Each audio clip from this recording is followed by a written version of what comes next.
A mathematician spent 20 years of his life on one problem and AI solved it in 24 minutes. And the mathematician himself said, "My life will never be the same." We need to talk about what happened today. So, welcome back, March 6, 2026. I'm Connor, AI with Honor. Every day I go find the smartest people on the planet covering where AI is actually going, and I translate it for people who have real lives, real jobs, and real things at stake. Today's source is Dr. Alex Wissner-Gross. He's an MIT physicist, one of the clearest thinkers I've found on this stuff. His newsletter is called The Innermost Loop. Link is in the description. I read it, I break it down, so I get it, so let's go. The AI that's replacing the professional? OpenAI just released two new models, GPT-5.4 Thinking and GPT-5.4 Pro. There's a test out there called the GDP Val. Think of it like the ultimate professional competency exam, except instead of testing one profession, it tests all of them at once: law, accounting, engineering, research, analysis, writing, everything a knowledge worker gets paid to do. GPT 5.4 scored at 83%.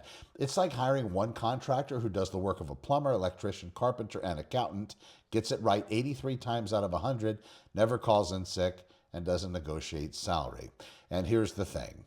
The other 17%, the gap closes with every new model.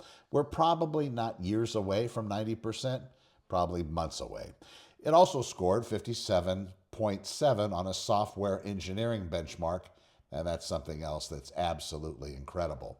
Now, on a web navigation test, and also it built a fully working Minecraft clone from scratch in 24 minutes. That's the first artificial intelligence to ever do it. It's like telling somebody to build a fully functional house with no blueprints, no crew, and they hand you the keys before lunch. What does this mean for your future?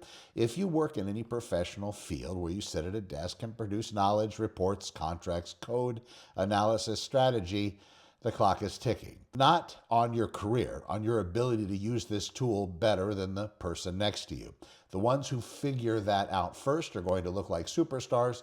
The ones who ignore it or think it's ridiculous are going to be confused about why they got passed over. They're inside that window right now. We're getting ahead of this still matters. The window, though, won't stay open forever. Let's look at story number 2, the mathematician's 20 years. Now, this one's going to be different. I tell you about a man named Bartosz Nasrecki, and I'm sorry if I'm messing that up. He's a mathematician. He spent 20 years, not 20 days, not 20 months, 20 years of his life working on a single problem, a Tier 4 frontier math problem. That's the Mount Everest category of mathematics, the problems that the world's best minds have been staring at and getting nowhere on. GPT 5.4 by OpenAI Pro just solved it. Clean. The mathematician read the solution. He said it felt almost human. He called it his personal move 37. Here's what that means. In 2016, an AI beat the world's greatest player at a game called Go. It's one of the most complex strategy games ever invented, with more possible moves than there are atoms in the observable universe. And the AI made a move 37, that no human player would have ever made. The commentators went silent. The world champion stared at the board, probably had a cigarette. Everyone watching knew something permanent had just happened. The mathematician felt the same thing. Looking at the solution to his problem, he said, "My singularity has just arrived." Life continues on the other side, off to infinity.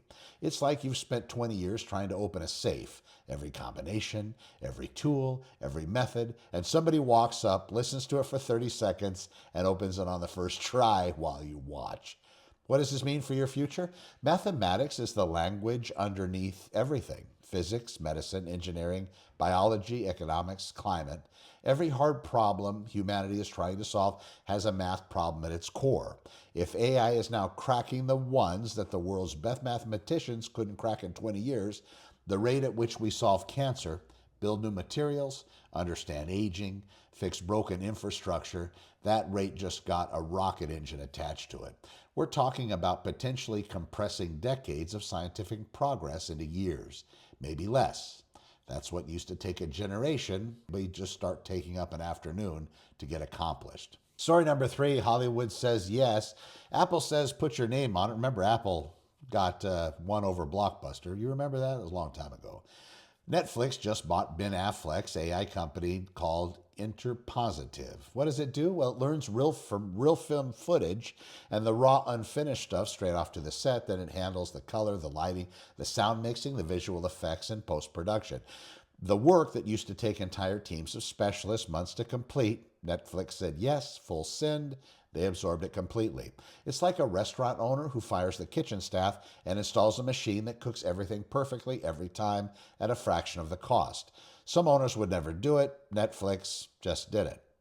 Apple Music went the exact opposite direction. They're launching transparency tags, labels that tell listeners whether AI helped make the artwork, the song, the music video. It's like a food label that says whether your bread was made by hand or machine. Some people aren't going to care. Some people will only buy the handmade loaf. Let the market decide. What does this mean for your future? Within 5 to 10 years, the cost of making a professional quality film or album drops so dramatically that a person with a great idea and a laptop can produce something that looks and sounds like it came out of a major studio. The gatekeepers lose their gates. This is a massive disruption to Hollywood. But it's a massive opportunity for anyone that has a story to tell who never had access to the tools before. The question is, are you going to be the one telling stories, or are you going to be the one that's being disrupted? All right, story number 4. The servers are on the battlefield. Here's one that most people are sleeping on, and it might be the most important story of the day. AI doesn't run on magic, it runs on chips and memory. And right now the world doesn't have enough of either. Apple quietly pulled their highest end Mac Studio off the market, the 512 gigabyte RAM version. It's gone. Not a recall, not a redesign. They can't get the memory chips. The shortage is that bad. It's like the best car manufacturer in the world, but you can't get steel. The capability exists, the raw material doesn't. Washington is now drafting rules requiring U.S. government approval before NVIDIA or AMD chips can ship anywhere on Earth. And the commerce is floating the idea that if your country wants access to these chips, you better be investing money back into America first. It's like owning the only water well in a desert town and starting to charge admission. A Seattle startup called Cloverleaf Infrastructure just raised $300 million, seeing what they call powered land. They're selling it, a real estate that's pre-wired and ready for data centers. Oracle is cutting thousands of jobs to redirect the money into building more data centers. A nuclear company called TerraPower just got the first government permit ever issued for a commercial advanced nuclear reactor, 345 megawatts in Wyoming to power the AI infrastructure that regular power grids can't handle. It's like building a new power plant specifically because the existing electrical grid wasn't built for what's coming. And then this, Iranian state media confirmed that Amazon's data center in Bahrain was deliberately targeted and struck by Iran's Revolutionary Guard. Because Amazon supports the U.S. military, that's one of the first times in history that a data center was intentionally hit as an act of war. That's likely to increase. It's like bombing a supply depot, except the supply depot is a building full of servers. And what's being denied isn't bullets or fuel, it's computing power. What does this mean for your future and mine? Well, the countries that control the chips control the future of AI. Full stop. This is shaping up to be the defining geopolitical competition for the next 50 years. Except instead of oil fields, nations are fighting over semiconductor factories and data centers. Inside a decade, access to AI compute may be as strategically important as access to oil was in the 20th century. And data centers, which used to be invisible, boring infrastructure, now need armed security, physical and cyber. This is an entirely new industry that barely exists yet. Number 5, your job, the economy and the government playing catch up. A University of Chicago economist just confirmed what a lot of people have suspected. AI's impact on productivity is now big enough to show up in the national economic data, not just tech companies and the whole economy. It's like when electricity was invented. At first, it just made individual factories more efficient. Then one day, economists looked up and realized it had restructured the entire industrial world. Here's the part that surprised me. Software engineer job postings are going up, not down, up. You think AI writing code would put coders out of work. Instead, AI makes software cheaper to build, more software gets built, which creates a demand for more engineers.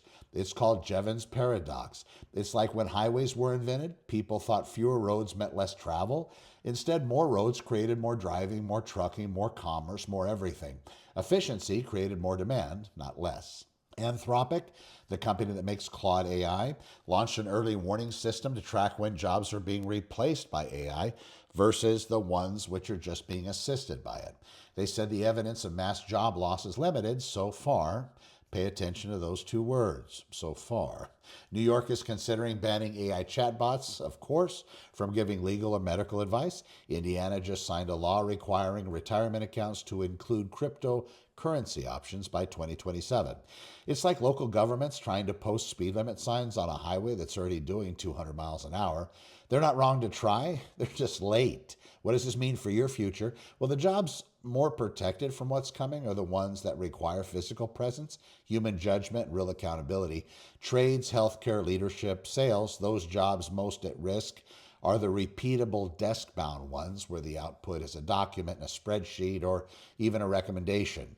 The middle of the income ladder is where the pressure is the hardest. Knowing that right now, while you still have time to reposition, is the most valuable thing I can give you today. Story number 6, the Pentagon, the prediction market, the price of progress. The Pentagon officially classified Anthropic, the Claude AI company, as a supply chain risk. This could force every military contractor in America to stop using Claude in their systems. It's like the government putting a supplier on a watch list, not because they broke a law, but because the relationship got complicated and the stakes are too high to leave it unmanaged. Anthropic CEO Dario Amodei said that they've been having productive conversations with the DoD, and also apologized for an internal memo that leaked, one that apparently took shots at the White House and at Sam Altman from OpenAI. Apology. Anyway, that's not just drama, that's two of the most powerful AI companies in the world getting pulled into U.S. military and political strategy, whether they plan to be there or not. And then this. Someone on a prediction market called Polymarket, believed to be a military insider, correctly predicted U.S. strikes on Venezuela, Iran, and Iraq before they happened. He won $90,000. Now they're betting American forces enter Iran before the end of the year. It's like somebody at a poker table who keeps winning every hand, and you start wondering if they can see the cards. What does this mean for your future? Well, AI is already a military tool, not theoretically, but actually. The question isn't whether governments are going to use AI in the conflict. They already are.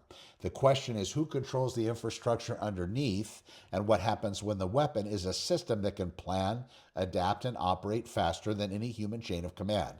The next major conflict, wherever it happens, will have an AI layer that most civilians will never see. This is not a prediction. This is the trajectory of everything we watched happen today. Here's where I land at the end of all this. I spent 20 years in law enforcement, 23 actually, if you count the Barney Fife Sheriff's Departments I was with. I've seen what happens when people don't see change coming until it's already on top of them. The ones who paid attention early, who read the room, adjusted, and moved before they had to, those people are always better off than the ones who waited to be told. That's exactly where we are right now with artificial intelligence. This isn't coming. This is here today. The mathematicians, 20 years. The data center getting bombed. The chips running out. The job market shifting in real time. The only question that matters is the same one I ask myself every morning when I'm in the gym at 0 dark 30. Am I doing the work to be ready for what's next, or am I hoping this works out? Hope is not a strategy, especially right now.